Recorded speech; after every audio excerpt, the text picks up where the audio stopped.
Continuamos la lectura del libro Una estrella en la jungla, la vida de Rachel Saint, escrito por Janet y Geoff Bench. Don Carlos escuchó toda la explicación de Rachel en silencio, y cuando ella terminó, soltó una risa nerviosa. «¿No lo diré en serio?», preguntó alarmado. «No sería una forma sabia de actuar. Nadie vive con los aucas.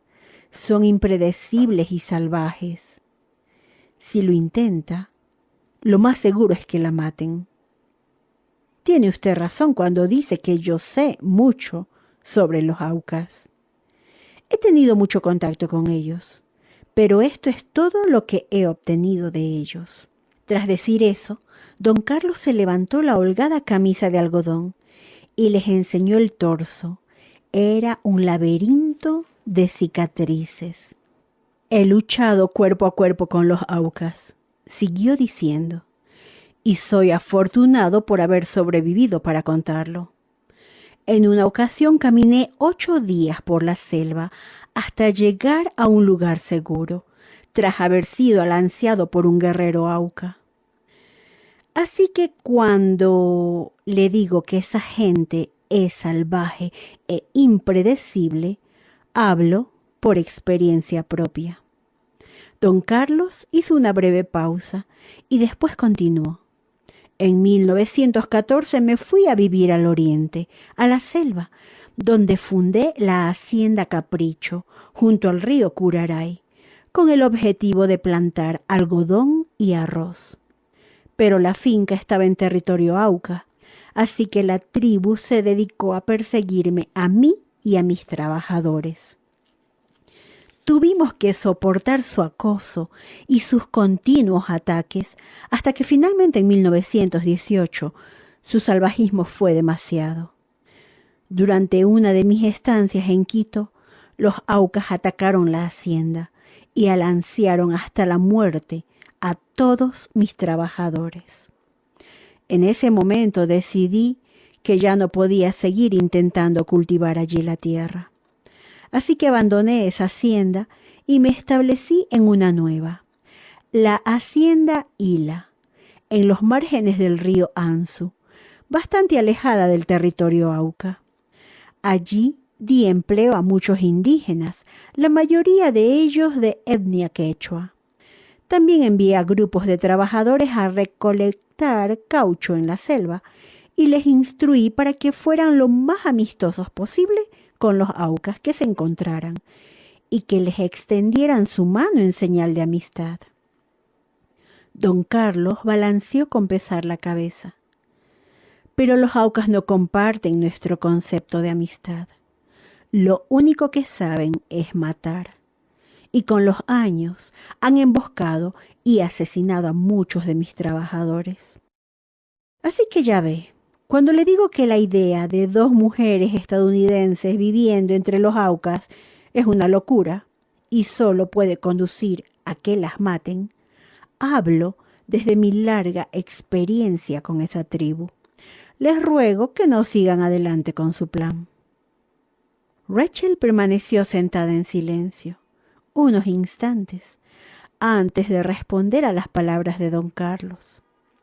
«Señor Sevilla, le agradezco su preocupación y su advertencia. Soy consciente del enorme riesgo al que he de enfrentarme. Que sea lo que Dios quiera.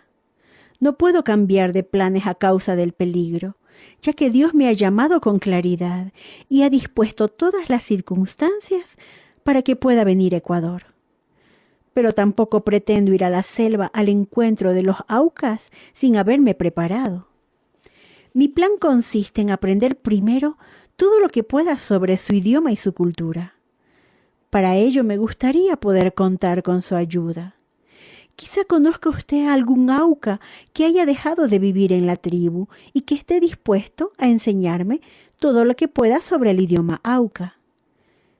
«Yo ya le he avisado. Eso es todo lo que puedo hacer. No puedo impedir que siga adelante con su plan», dijo don Carlos mirando fijamente a Rachel. «En cuanto a su pedido, mi sirvienta habla auca. Quizá ella pueda ayudarla. Don Carlos llamó a la chica que servía en su casa y cuando ésta se presentó en el patio, le explicó que Rachel quería que le enseñase palabras en Auca, pues deseaba poder hablar el idioma. Encantada de haber encontrado por fin a alguien que hablara Auca, Rachel pidió a la sirvienta que le dijera determinadas palabras en ese idioma y luego le pidió que las utilizara en una frase. La chica pronunció las palabras y Rachel las anotó en una libreta utilizando un sistema de transcripción fonética. Mientras Rachel tomaba notas, Catherine escuchaba atentamente las palabras que iba pronunciando la sirvienta. Catherine había aprendido la lengua quechua durante su estancia en Perú y al cabo de un rato se acercó a Rachel y le susurró al oído: «No está hablando solo Auca, sino que también mezcla palabras en quechua». Rachel se detuvo de inmediato. Por su entrenamiento en el Instituto Lingüístico de Verano, sabía que no se podía aprender una lengua de alguien que mezclara su idioma nativo con otro aprendido posteriormente.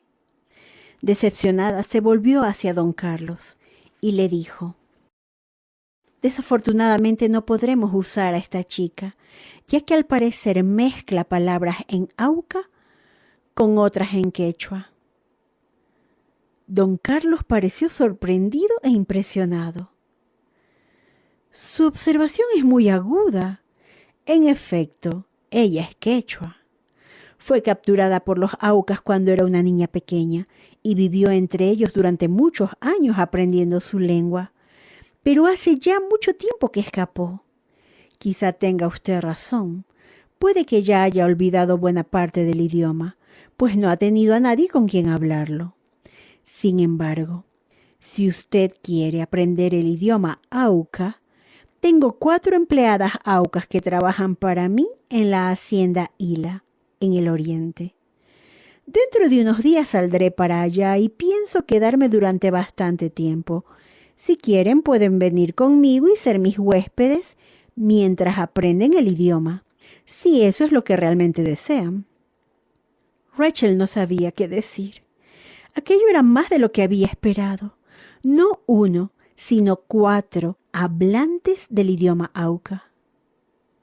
«Le agradezco mucho su generosa propuesta, señor Sevilla, y la acepto gustosamente», respondió Rachel.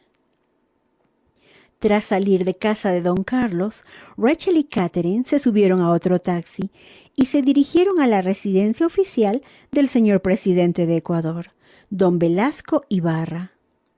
Durante el trayecto, Rachel pensó en la conversación que acababa de tener con don Carlos. Esta había superado sus expectativas más osadas. Oró en silencio por su encuentro con las 4 mujeres Aucas en la hacienda Hila y pidió a Dios que éstas la condujesen de algún modo hasta su tribu. Pero mientras oraba, las preguntas se agolpaban en su mente. ¿Por qué habrían abandonado a aquellas mujeres a su pueblo? ¿Serían bien recibidas si regresaban? Y lo más importante, ¿estarían dispuestas a enseñarle a Rachel su idioma? Eran preguntas para las que sabía que no tenía respuestas, así que se recordó a sí misma el versículo de la Biblia que dice: «A los que aman a Dios, todas las cosas les ayudan a bien, esto es, a los que conforme a su propósito son llamados». En ese momento, mientras el taxi atravesaba las puertas de la verja del palacio presidencial, Rachel se dijo a sí misma que efectivamente todas las cosas la estaban ayudando a bien. Cuando el vehículo se detuvo frente a la residencia oficial del presidente Ibarra, Rachel sacó rápidamente el sombrero que había inventado para la ocasión. Consistía en el tocado de plumas que el jefe Tariri le había dado como regalo de despedida, al cual había cosido un velo negro por la parte delantera. Se puso el tocado en la cabeza, se arregló el velo y salió del taxi. Cameron Townsend y los demás traductores de Wycliffe, que iban a ser presentados oficialmente al presidente, ya estaban allí. y Rachel y Catherine se dirigieron hacia donde le esperaba el grupo. La ceremonia oficial no tardó en comenzar. El tío Cam hizo unos breves comentarios iniciales y procedió a presentar al presidente a cada uno de los traductores que desempeñarían su labor en Ecuador. «Esta es Rachel Saint», dijo el tío Cam cuando le llegó a Rachel el turno de saludar al presidente Ibarra. Su deseo es entrar en contacto con los Aucas y traducir la Biblia a su idioma. Mientras estrechaba la mano del presidente, Rachel notó que éste miraba fijamente su tocado, así que aprovechó la oportunidad para explicarle que era de los indios Chapras de Perú, entre los cuales había vivido durante algún tiempo. El presidente asintió y a continuación le preguntó: «¿De verdad pretende usted irse a vivir con los Aucas?» «Sí», respondió Rachel con tono educado. «He sobrevolado su territorio hace poco. Arrojaron lanzas a mi avioneta. Ningún blanco ha logrado vivir entre ellos. ¿Está segura de que quiere intentarlo, señorita?»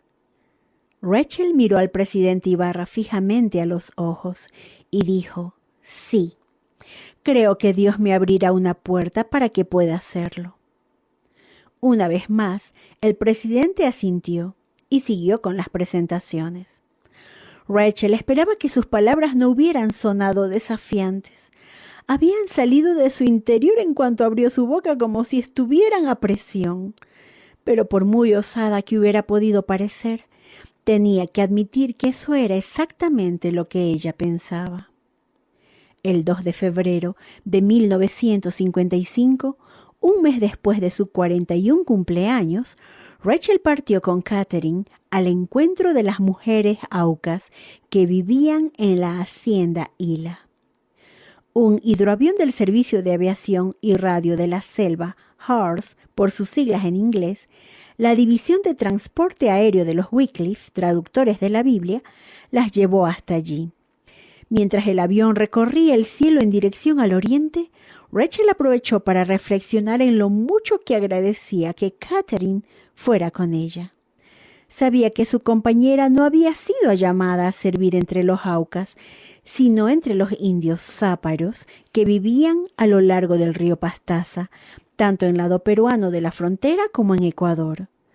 Como las enfermedades de la raza blanca se habían cobrado un terrible precio entre los záparos de Perú, reduciendo enormemente su población, Catherine decidió acompañar a Rachel a Ecuador, con la esperanza de encontrar más záparos con los que trabajar.